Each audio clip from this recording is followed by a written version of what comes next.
मेरे प्यारे देशवासियों, नमस्कार। 74वें स्वतंत्रता दिवस की पूर्व संध्या पर देश विदेश में रह रहे भारत के सभी लोगों को बहुत बहुत बधाई और ढेर सारी शुभकामनाएं।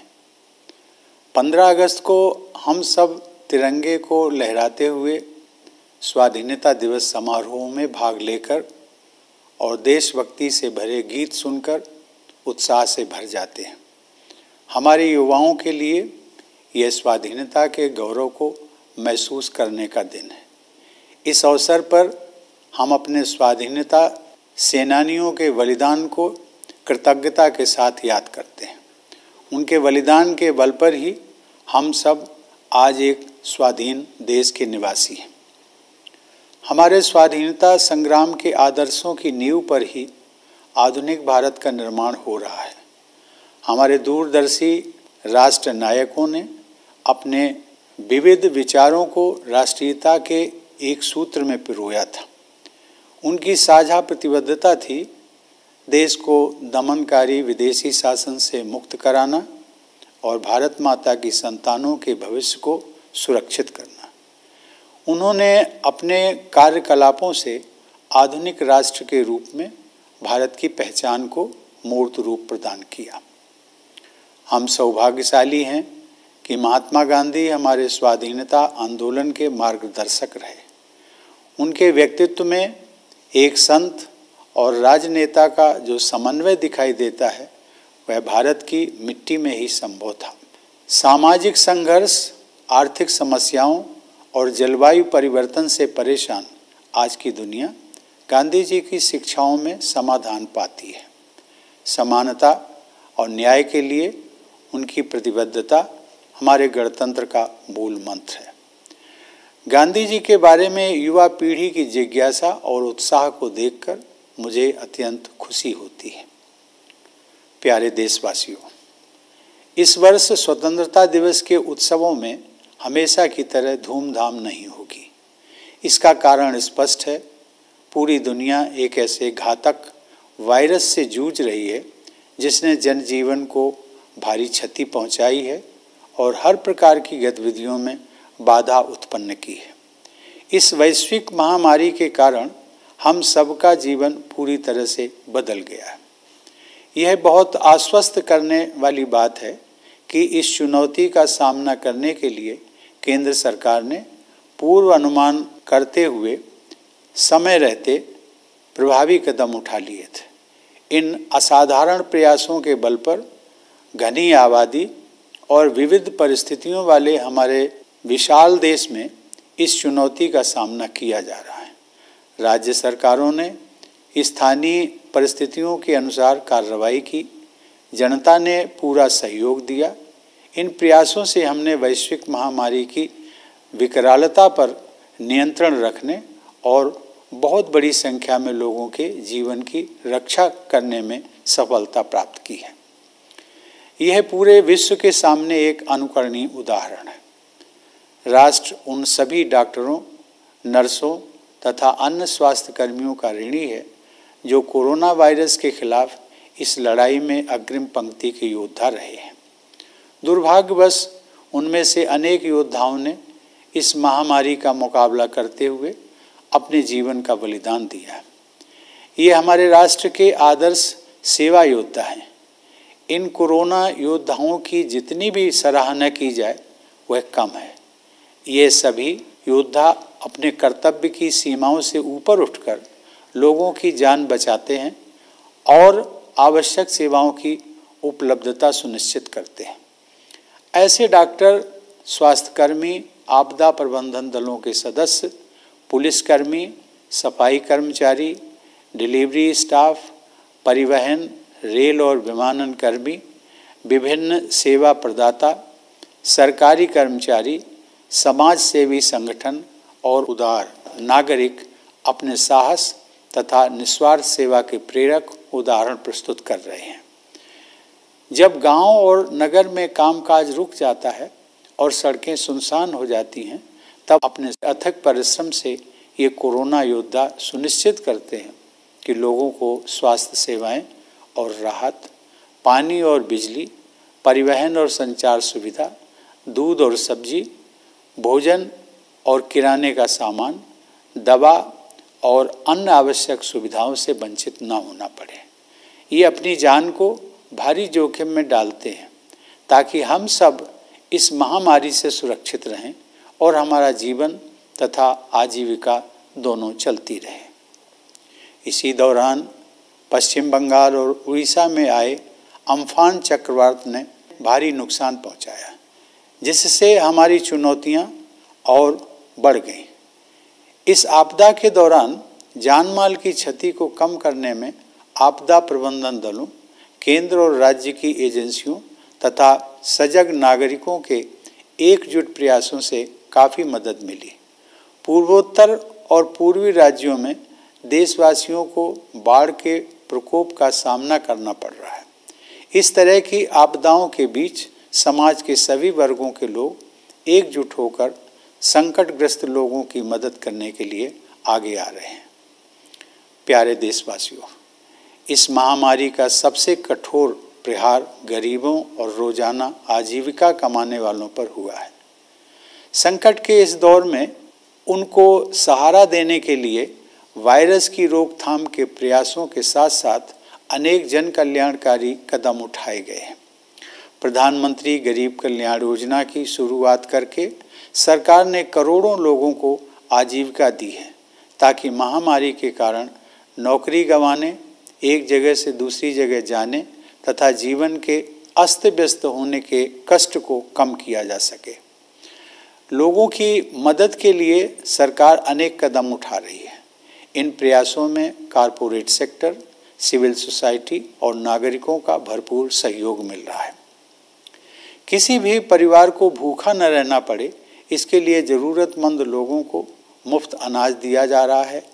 मुफ्त अनाज उपलब्ध कराने के दुनिया के सबसे बड़े इस अभियान को नवंबर 2020 तक बढ़ा दिया गया। इस अभियान से हर महीने लगभग 80 करोड़ लोगों को राशन मिलना सुनिश्चित किया गया है। राशन कार्ड धारक पूरे देश में कहीं भी राशन ले सकें, इसके लिए सभी राज्यों को one nation one ration card योजना के तहत लाया जा रहा है। दुनिया में कहीं पर भी मुसीबत में फंसे हमारे लोगों की मदद करने के लिए प्रतिबद्ध सरकार द्वारा वंदे भारत मिशन के तहत 10 लाख से अधिक भारतीयों को स्वदेश वापस लाया गया है। भारतीय रेल द्वारा इस चुनौतीपूर्ण समय में ट्रेन सेवाएं चलाकर वस्तुओं तथा लोगों के आवागमन को संभव किया गया है। अपने सामर्थ्य में विश्वास के बल पर हमने कोविड-19 के खिलाफ लड़ाई में अन्य देशों की ओर भी मदद का हाथ बढ़ाया है। अन्य देशों के अनुरोध पर दवाओं की आपूर्ति करके हमने एक बार फिर यह सिद्ध किया है कि भारत संकट की घड़ी में विश्व समुदाय के साथ खड़ा रहता है। क्षेत्रीय और वैश्विक स्तर पर महामारी का सामना करने के लिए प्रभावी रणनीतियों को विकसित करने में हमारी अग्रणी भूमिका रही है। संयुक्त राष्ट्र सुरक्षा परिषद की अस्थायी सदस्यता के लिए हाल ही में संपन्न चुनाव में मिला भारी समर्थन भारत के प्रति व्यापक अंतर्राष्ट्रीय सद्भावना का प्रमाण है। भारत की यह परंपरा रही है कि हम केवल अपने लिए नहीं जीते हैं, बल्कि पूरे विश्व के कल्याण की भावना के साथ कार्य करते हैं। भारत की आत्मनिर्भरता का अर्थ स्वयं सक्षम होना है, दुनिया से अलगाव या दूरी बनाना नहीं। इसका अर्थ यह भी है कि भारत वैश्विक बाजार व्यवस्था में शामिल भी रहेगा और अपनी विशेष पहचान भी कायम रखेगा। प्यारे देशवासियों, आज विश्व समुदाय वसुधैव कुटुंबकम अर्थात समस्त विश्व एक ही परिवार है कि उस मान्यता को स्वीकार कर रहा है, जिसका उद्घोष हमारी परंपरा में बहुत पहले ही कर दिया गया था। लेकिन आज जब विश्व समुदाय के समक्ष आई सबसे बड़ी चुनौती से एकजुट होकर संघर्ष करने की आवश्यकता है, तब हमारे पड़ोसी ने अपनी विस्तारवादी गतिविधियों को चालाकी से अंजाम देने का दुस्साहस किया, सीमाओं की रक्षा करते हुए हमारे बहादुर जवानों ने अपने प्राण न्यौछावर कर दिए। भारत माता के वे सपूत राष्ट्र गौरव के लिए ही जिए और उसी के लिए मर मिटे।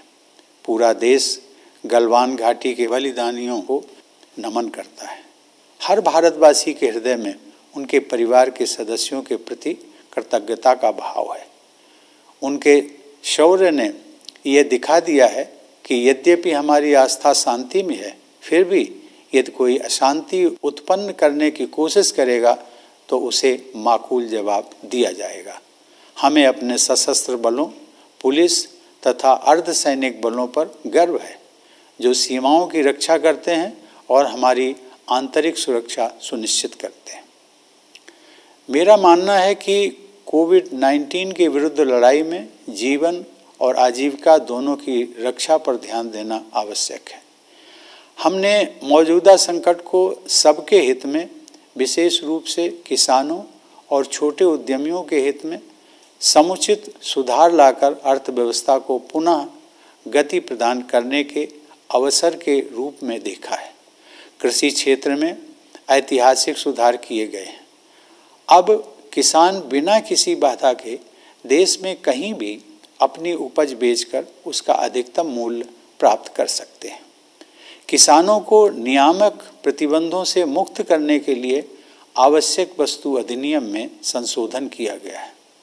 इससे किसानों की आय बढ़ाने में मदद मिलेगी। मेरे प्यारे देशवासियों, वर्ष 2020 में हम सब ने कई महत्वपूर्ण सबक सीखे। एक अदृश्य वायरस ने इस मिथक को तोड़ दिया है कि प्रकृति मनुष्य के अधीन है। मेरा मानना है कि सही राह पकड़कर प्रकृति के साथ सामंजस्य पर आधारित जीवन शैली को अपनाने का अवसर मानवता के सामने अभी भी मौजूद है। जलवायु परिवर्तन की तरह इस महामारी ने भी यह चेतना जगाई है कि विश्व समुदाय के प्रत्येक सदस्य की नियति एक दूसरे के साथ जुड़ी हुई है। मेरी धारणा है कि वर्तमान संदर्भ में अर्थ केंद्रित समावेशन से अधिक महत्व मानव केंद्रित सहयोग का है। यह बदलाव जितना अधिक व्यापक होगा, मानवता का उतना ही अधिक भला होगा। 21वीं सदी को उस सदी के रूप में याद किया जाना चाहिए जब मानवता ने मतभेदों को दरकिनार करके धरती माँ की रक्षा के लिए एकजुट प्रयास किए। दूसरा सबक यह है कि प्रकृति रूपी जननी की दृष्टि में हम सब एक समान हैं तथा अपने जीवन की रक्षा और विकास के लिए मुख्यतया अपने आसपास के लोगों पर निर्भर हैं। कोरोना वायरस मानव समाज द्वारा बनाए गए कृत्रिम विभाजनों को नहीं मानता है। इससे यह विश्वास पुष्ट होता है कि मनुष्यों द्वारा उत्पन्न किए गए हर प्रकार के पूर्वाग्रह और सीमाओं से हमें ऊपर उठने की आवश्यकता है। भारतवासियों में परस्पर सहयोग और करुणा की भावना दिखाई देती है। हमें अपने आचरण में इस सद्गुण को और अधिक समाविष्ट करना चाहिए, तभी हम सबके लिए बेहतर भविष्य का निर्माण कर सकते हैं। तीसरा सबक स्वास्थ्य सेवा को और मजबूत करने से जुड़ा है। सार्वजनिक अस्पतालों और प्रयोगशालाओं ने कोविड-19 का सामना करने में अग्रणी भूमिका निभाई है। सार्वजनिक स्वास्थ्य सेवाओं के कारण गरीबों के लिए इस महामारी का सामना करना संभव हो पाया है। इसलिए इन सार्वजनिक स्वास्थ्य सुविधाओं को और अधिक विस्तृत व सुदृढ़ बनाना होगा। चौथा सबक विज्ञान और प्रौद्योगिकी से संबंधित है। इस वैश्विक महामारी से विज्ञान और टेक्नोलॉजी को तेजी से विकसित करने की आवश्यकता पर और अधिक ध्यान गया है। लॉकडाउन और उसके बाद क्रमशः अनलॉक की प्रक्रिया के दौरान शासन, शिक्षा, व्यवसाय, कार्यालय के कामकाज और सामाजिक संपर्क के प्रभावी माध्यम के रूप में सूचना और संचार प्रौद्योगिकी को अपनाया गया है। इस माध्यम की सहायता से सभी भारतीयों का जीवन बचाने और कामकाज को फिर से शुरू करने के उद्देश्यों को एक साथ हासिल करने में मदद मिली है। केंद्र एवं राज्य सरकारों के कार्यालय अपने कार्यों के निर्वहन के लिए बड़े पैमाने पर वर्चुअल इंटरफेस का उपयोग कर रहे हैं। न्याय प्रदान करने के लिए न्यायपालिका ने वर्चुअल कोर्ट की कार्रवाई को अपनाया है। वर्चुअल कॉन्फ्रेंस आयोजित करने तथा अन्य अनेक गतिविधियों को संपन्न करने के लिए राष्ट्रपति भवन में भी हम प्रौद्योगिकी का उपयोग कर रहे हैं। आईटी और संचार उपकरणों की सहायता से डिस्टेंस एजुकेशन तथा ई लर्निंग को बढ़ावा मिला है। कई क्षेत्रों में अब घर से काम करने का ही प्रचलन हो गया है। प्रौद्योगिकी की सहायता से सरकारी और निजी क्षेत्रों के अनेक प्रतिष्ठानों द्वारा सामान्य स्तर से कहीं अधिक कामकाज करके अर्थव्यवस्था को गति प्रदान की गई है। इस प्रकार हमने यह सबक सीखा है कि प्रकृति से सामंजस्य रखते हुए विज्ञान और प्रौद्योगिकी को अपनाने से हमारे अस्तित्व और विकास की निरंतरता को बनाए रखने में सहायता मिलेगी। ये सभी सबक पूरी मानवता के लिए उपयोगी सिद्ध होंगे।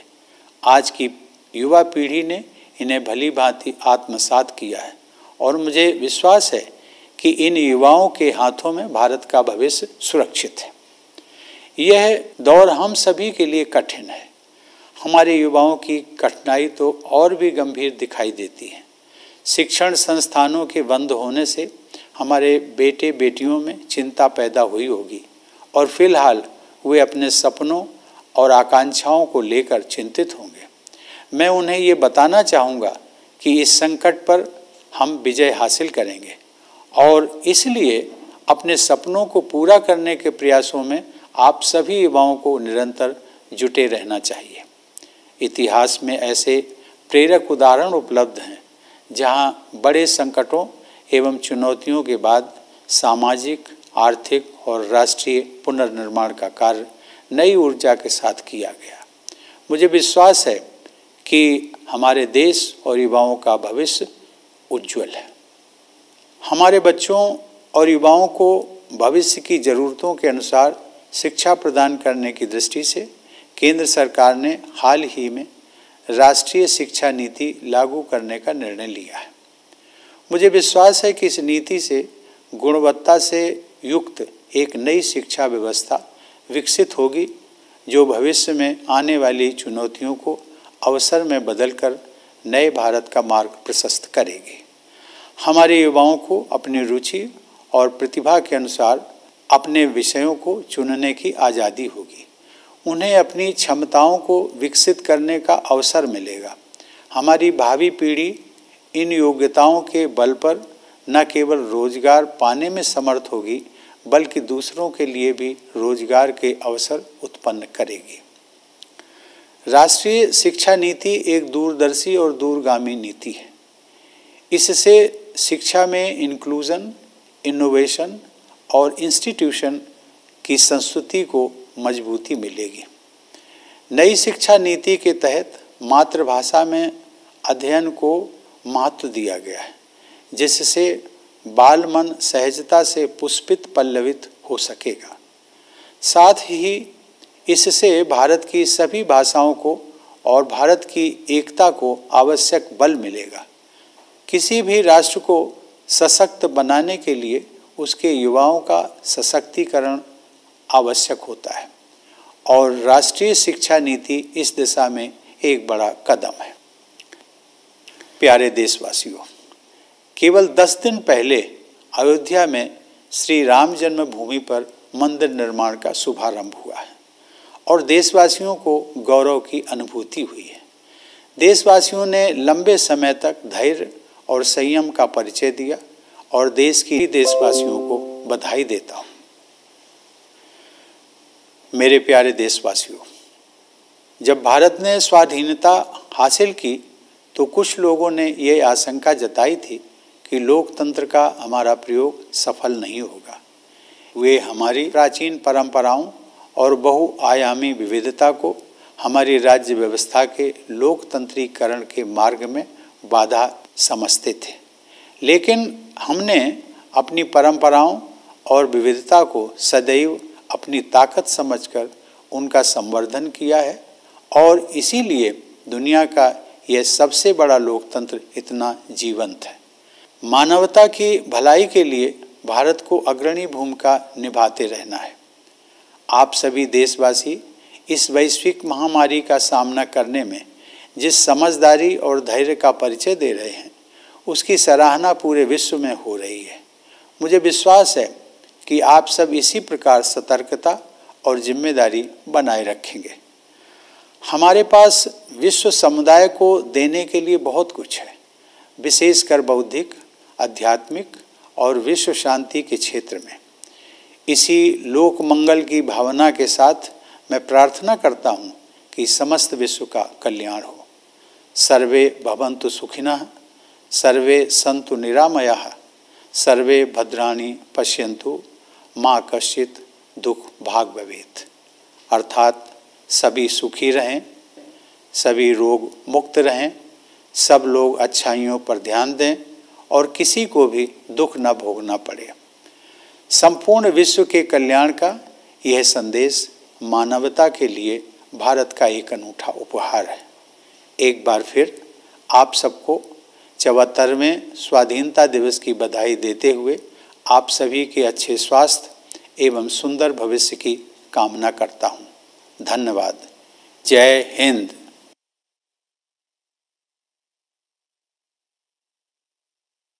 My dear fellow citizens, Namaskar.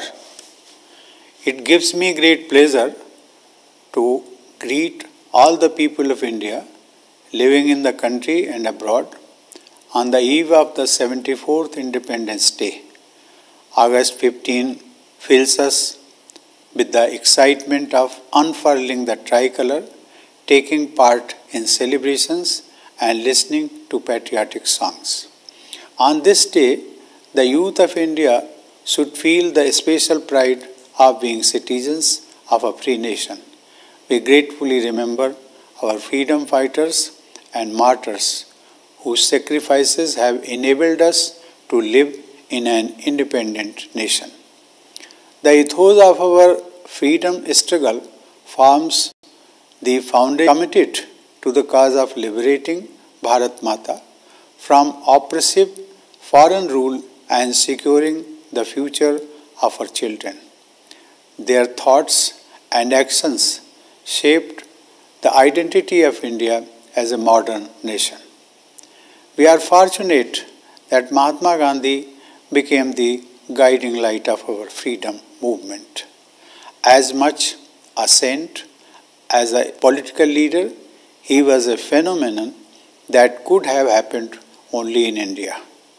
Troubled by social strife, economic problems, and climate change, the world seeks relief in Gandhiji's teachings. His quest for equality and justice is the mantra for our republic. I am glad to see the younger generation. It is very reassuring to note that the central government, while anticipating the tremendous challenge, responded effectively and well in time. For a country so vast and diverse with high population density, meeting this challenge requires superhuman efforts. All state governments took measures in accordance with local circumstances. People also supported wholeheartedly.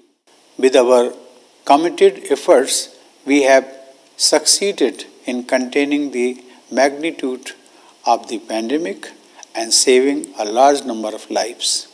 This is worth emulating by the wider world. The nation is indebted to doctors, nurses, and other health workers who have been continuously on the forefront of our fight against this virus. Unfortunately, many of them have lost their lives battling the pandemic. They are our national heroes. All corona warriors deserve high praise. They go much beyond their call of duty to save lives and ensure essential services.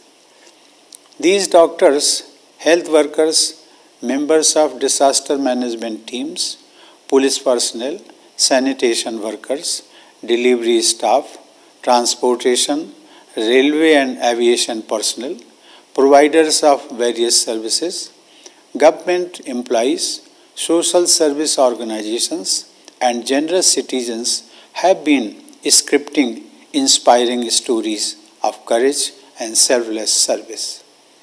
When cities and towns go quiet and roads are deserted, they work tirelessly to ensure that people are not deprived of health care and relief, water and electricity, transport and communication facilities, milk and vegetables, food and groceries, medicine and other essentials.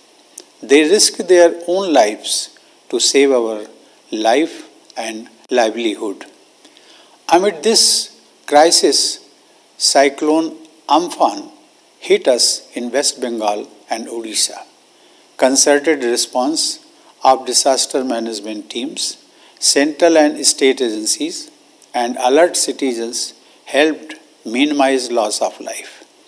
Floods have been disrupting lives of our people in the northeast and eastern states. Amid such onslaughts of disasters, it is gratifying to see all sections of society coming together to help those in distress. Dear fellow citizens, the poor and daily wage earners are the worst hit by the pandemic. In order to support them through this phase of crisis, virus containment efforts have been supplemented by welfare interventions. By introducing Pradhan Mantri Garib Kalyan Yojana, the government has enabled crores of people to earn their livelihood and mitigate the impact of job loss, dislocation, and disruption caused by the pandemic. The government continues to extend its helping hand through a number of initiatives supported wholeheartedly by the corporate sector, civil society, and citizens. The needy are being given free food grains so that no family goes hungry.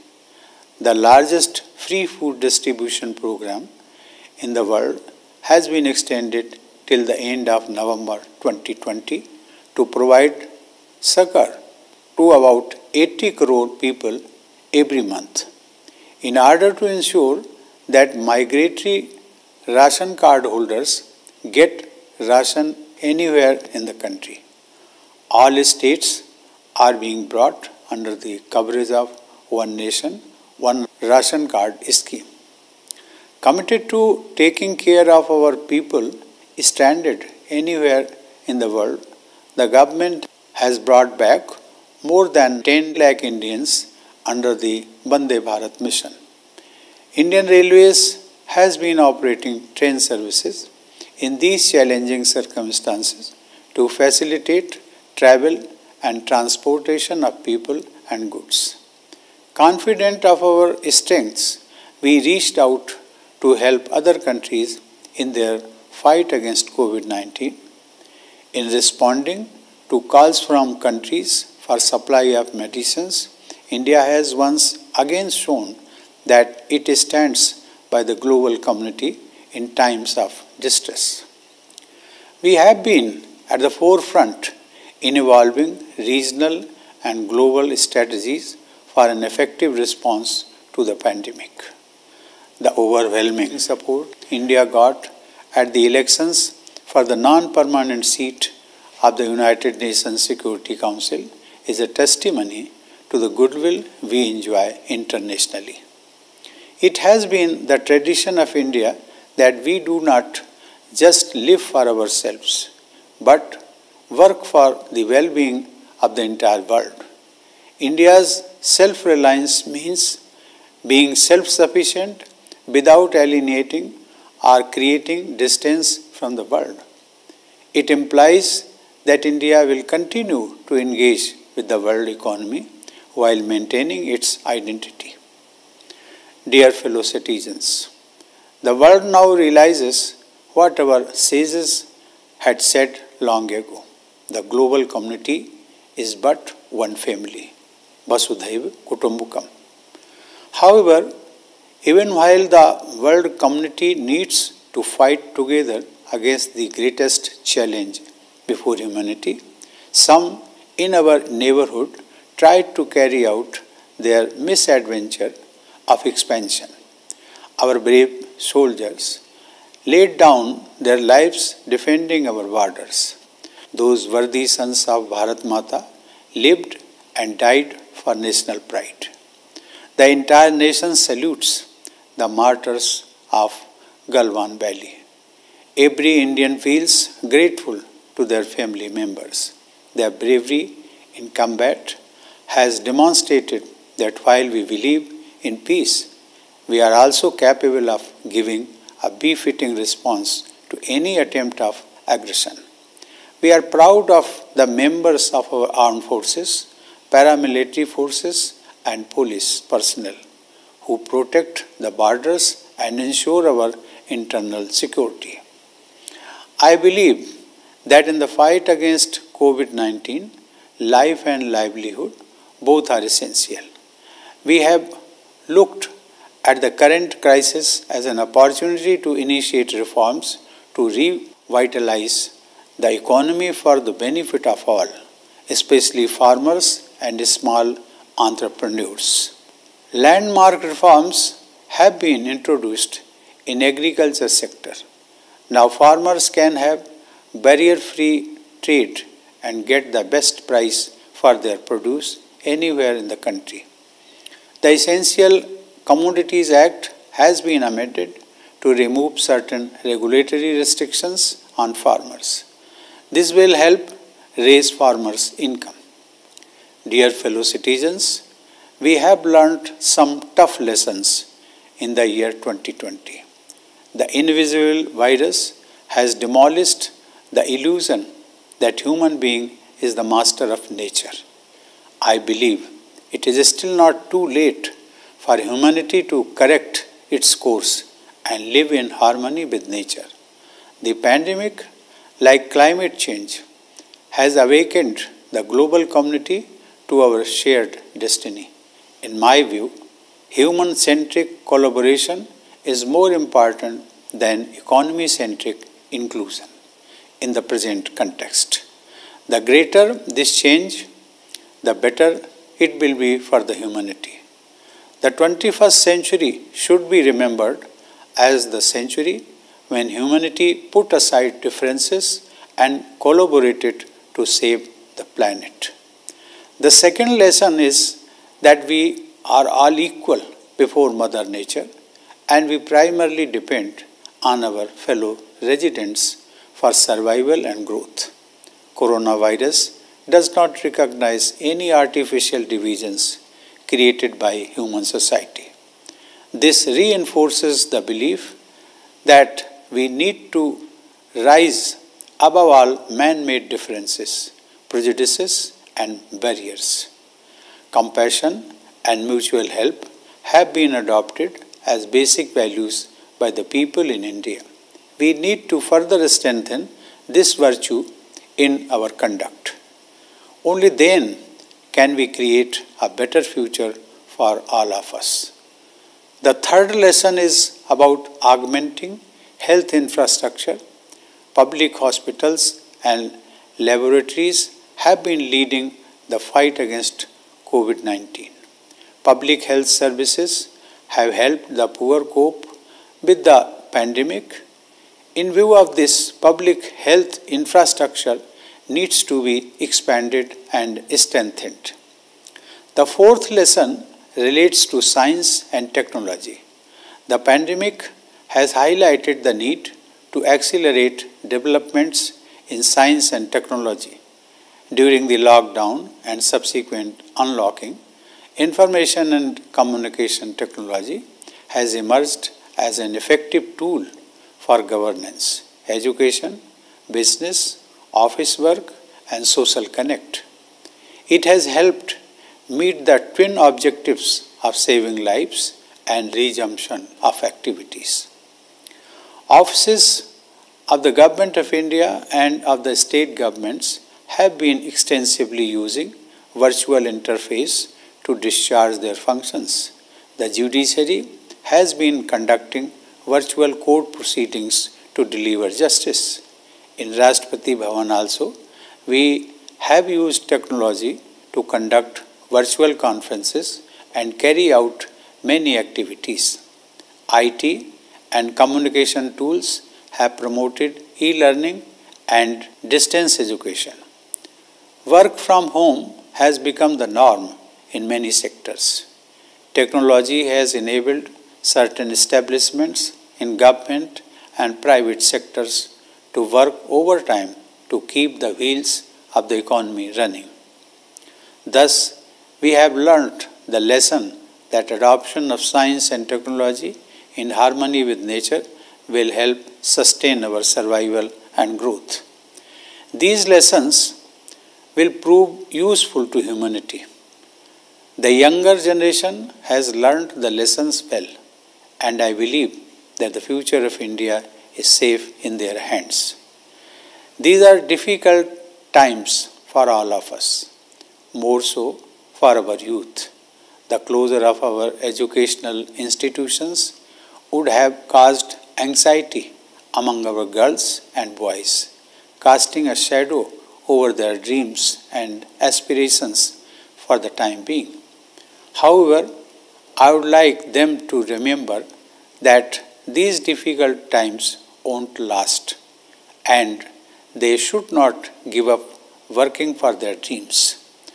The past is full of inspiring examples of exciting reconstruction of societies, economies, and countries after such devastations. I am sure that our country and youth have a bright future. With a view to providing futuristic education to our children and youth, the central government has decided to implement the National Education Policy. I am confident that with the implementation of this policy, a new quality education system will be developed, and this will transform the future challenges into opportunities, paving the way for a new India. Our youth will be able to freely choose their subjects according to their interests and talents. They would have an opportunity to realize their potential. Our future generations will not only be able to get employment on the strength of such abilities, but will also create employment opportunities for others. The National Education Policy spells a long-term vision with far-reaching impact. It will strengthen the culture of inclusion, innovation, and institution in the sphere of education. Imparting education in the mother tongue has been given emphasis in order to help young minds grow spontaneously. This will strengthen Indian languages as well as the unity of the country. Youth empowerment is essential for building a strong nation. The National Education Policy is a right step in this direction. My dear fellow citizens, only 10 days ago, construction of the temple at Sri Ram Janmabhoomi began in Ayodhya. It was indeed a moment of pride for all. People of the country maintained restraint and patience for a long time and reposed unflinching trust in the judicial system. The issue of Ram Janmabhoomi was resolved through judicial process. All concerned parties and the people respectfully accepted the verdict of the Supreme Court and displayed before the world Indian ethos of peace, non-violence, love and harmony. I congratulate all fellow citizens for their commendable conduct. Dear fellow citizens, when India won freedom, many predicted that our experiment with democracy will not last long. They saw our ancient traditions and rich diversity as hurdles in democratization of our polity. But we have always nurtured them as our strengths that make the largest democracy in the world so vibrant. India has to continue playing its leading role for the betterment of humanity. The patience and wisdom being demonstrated by all of you in coping with the pandemic has been appreciated all over the world. I am confident that you will continue to maintain caution and act responsibly. We have a lot to offer to the global community, especially for intellectual and spiritual enrichment and promotion of world peace. With this spirit, I offer a prayer for the well-being of one and all. Sarve bhavantu sukhina, sarve santu niramaya, sarve bhadrani pasyantu, ma kasyit dukpag bhavet. It means, may all be happy, may all be free from illness, may all see what is auspicious, may no one come to grief.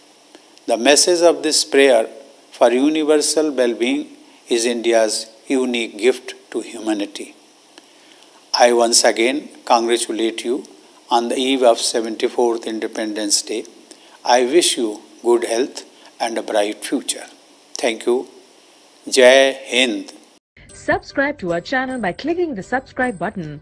Click the bell button and enjoy the latest uploads from our channel.